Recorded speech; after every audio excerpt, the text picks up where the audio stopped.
I think the Supreme Court is probably going to strike down the Biden administration's, mass loan forgiveness plan. Loan forgiveness, if it goes through, is going to have really massive and really negative impacts on higher education almost immediately. I hope that the Supreme Court is going to recognize that this is an unlawful power grab by the Biden administration. This looks like the administration is designing a new student loan program.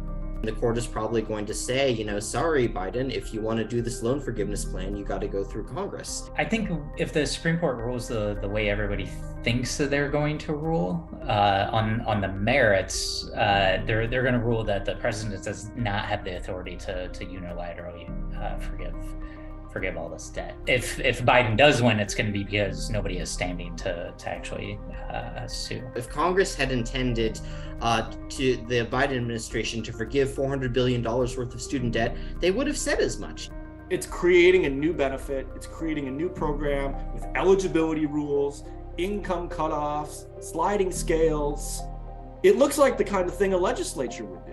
If you actually go back to when the CARES Act was passed, this is the pandemic era bailout bill, which where we spent $3 trillion, bailing out pretty much every sector of the economy. There was actually some debate about whether student loan forgiveness should be included in that.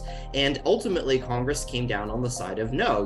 When it comes down to actually spelling out the terms of the program and eligibility rules and cutoff dates, again, that just starts to look like a program, a new federal program. And, I think that's definitely the purview of Congress. Congress never intended the Biden administration to have this authority, and it's a complete, usurpation of Congress's power of the purse. I believe every time there's an election coming up, there'd be another round of forgiveness because it's an easy way for a politician to generate a lot of enthusiasm among young voters.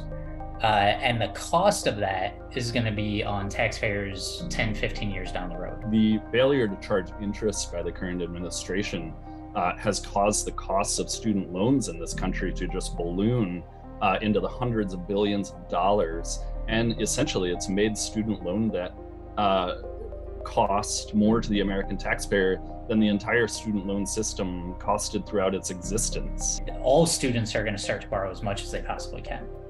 And the hopes and frankly, accurate assessment that there will be more loan forgiveness down the road. We all need to recognize that this is just one front in the kind of battle against the president's claims of vast authority over the student loan system, through which he is trying to transfer taxpayer money to subsidize the cost of college in this country.